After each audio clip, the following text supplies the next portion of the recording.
Facebook পেজে কাজ করব নাকি ফেসবুক প্রোফাইলে কাজ করব, কোথায় ভিডিও আপলোড করলে আমাদের ভিডিওতে তাড়াতাড়ি ভিউজ আসবে, কোথায় আমাদের ভিডিওগুলো ভাইরাল হবে এবং কোথা থেকে আমরা তাড়াতাড়ি ফলোয়ার্স পেতে পারবো। যদি নতুন ফেসবুকে ভিডিও আপলোড করা শুরু করেছো তাহলে এই ধরনের প্রশ্নগুলো সবসময় মাথায় থাকে। তো এরই উপরে ফেসবুক নিজের অফিসিয়াল পেজে ফেসবুক ফর ক্রিয়েটরসে এখানে ফেসবুক একটা আপডেট নিয়ে এসেছে, প্রোমোট অর পেজ, মানে ফেসবুকের প্রফেশনাল মোড নাকি পেজ। এখানে বলেছে hairs A checklist to help make the right decision as a creator, মানে এখানে ফেসবুক তোমাদের সাহায্য করছে তোমরা যদি একজন কন্টেন্ট ক্রিয়েটর হয়ে থাকো তাহলে কোথায় তোমাদের কাজ করা উচিত একটা সঠিক ডিসিশন নিতে। তো এখানে বলেছে professional mode versus Facebook page. তো এক এক করে বন্ধুরা তোমাদের বেনিফিটস গুলো মানে সুবিধাগুলো বলবো, ভিডিওটা দেখার পরে সম্পূর্ণ তোমরা নিজেরাই সিদ্ধান্ত করতে পারবে যে কোথায় আমাদের কাজ স্টার্ট করা উচিত। প্রফেশনাল মোড এবং ফেসবুক পেজের মধ্যে যে পার্থক্যটা আছে সেটা আমি ভালো করে তোমাদের বোঝাচ্ছি। তো এখানে প্রথম পয়েন্টটা ফেসবুক বলেছে রেকমেন্ডেশন।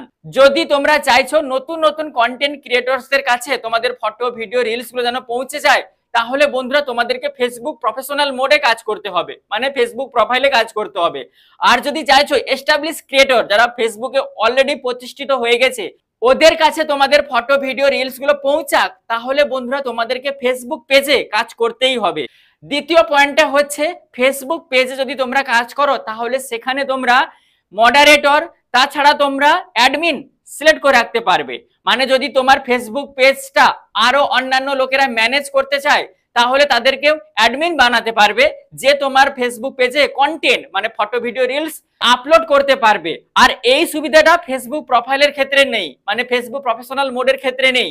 এখানে তুমি একজন ইন্ডিভিজুয়াল ক্রিয়েটর, ফেসবুক প্রোফাইলটা বন্ধুরা তোমাদের মোবাইল নাম্বার বা ইমেল আইডি দিয়ে খুলতে হয়। তো এখানে বন্ধুরা তুমিই হচ্ছে ওই প্রোফাইলের মালিকানা, তো তুমি কাউকে তোমার প্রোফাইলটাকে শেয়ার করতে পারবে না, কাউকে মডারেটর বা অ্যাডমিন বানাতে পারবে না। এই সুবিধাটা ফেসবুক পেজের ক্ষেত্রে আছে কারণ পেজ একটা প্রোফাইলের আন্ডারে ক্রিয়েট হয়ে থাকে আর পেজটাকে ম্যানেজ করার জন্য কাউকে মডারেটর বা অ্যাডমিন বানাতে পারবে।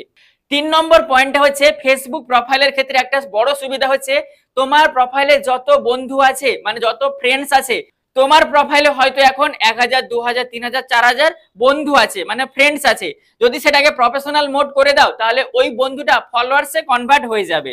বাট ফেসবুক পেজের ক্ষেত্রে কি হয় বন্ধুরা, পেজ একটা প্রোফাইলের আন্ডারে তৈরি করতে হয়।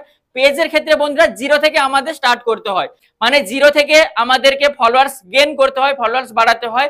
আমাদের যদি ফটো ভিডিও রিলস গুলো ভাইরাল হয়ে যায় তাহলে যাদেরকে ভালো লেগেছে ওরা তোমার পেজটাকে ফলো করবে।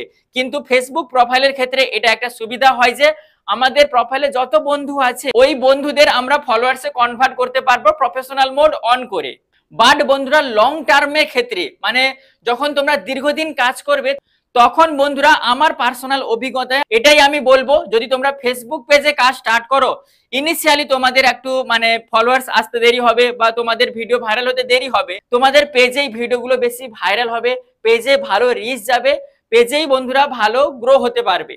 4 নম্বর পয়েন্টটা হচ্ছে access to monetise insight and safety features, মানে তোমরা মনিটাইজেশনটা সেটা ফেসবুক প্রোফাইলে কাজ করো বা পেজে কাজ করো দুটো জায়গায় তোমরা মনিটাইজেশন পাবে, মানে ইনকাম করতে পারবে ফেসবুক থেকে।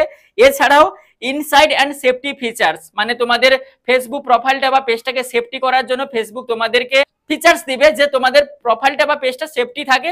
তাছাড়া এখানে তোমরা ইনসাইড দেখতে পাবে তোমাদের কন্টেন্ট গুলোর কত রিচ এলো, কত ভিউজ এলো, কত এঙ্গেজমেন্ট এলো, সেটা প্রোফাইলের ক্ষেত্রে এবং পেজের ক্ষেত্রে দেখতে পাবে। 6 নম্বর পয়েন্টটা হচ্ছে বন্ধুরা access to advance tools ads manager comments manager and page API. তো এই পয়েন্টটা খুবই গুরুত্বপূর্ণ যদি তোমরা ফেসবুক পেজে কাজ করছো, ফেসবুক প্রোফাইলের ক্ষেত্রে এই পয়েন্টটা নেই।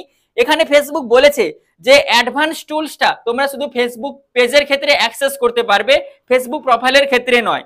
তাছাড়া অ্যাডস ম্যানেজার, কমেন্ট ম্যানেজার এবং পেজ এপিআই এটা শুধুমাত্র ফেসবুক পেজের ক্ষেত্রে অ্যাক্সেস করতে পারবে।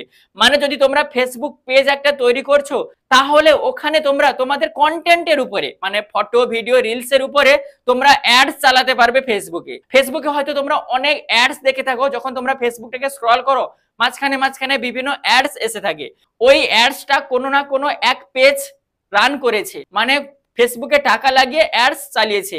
এটা শুধুমাত্র ফেসবুক পেজের ক্ষেত্রে হয়ে থাকে, কারণ ফেসবুক পেজটা একটা বিজনেস পারপাসে, বিজনেসের উদ্দেশ্যে আমরা তৈরি করে থাকি। আর ফেসবুক প্রোফাইলটা হচ্ছে একটা ইন্ডিভিজুয়াল, মানে নিজস্ব একটা প্রোফাইল, এটাকে কাউকে শেয়ারও করা যায় না। তাই বন্ধুরা ফেসবুক প্রোফাইলের ক্ষেত্রে অ্যাডভান্স টুলস গুলো নেই, ফেসবুক পেজের ক্ষেত্রে আছে। আশা করি বন্ধুরা তোমাদের পয়েন্ট গুলো ভালো করে বোঝাতে পারলাম। এরপরে যদি কোনো প্রশ্ন এসে থাকে তাহলে এই ভিডিওর কমেন্ট সেকশনে কমেন্ট করে জানাতে পারো। দেখা হচ্ছে তোমাদের সাথে পরবর্তী ভিডিওতে, ততক্ষণ পর্যন্ত ভালো থেকো। Bye bye.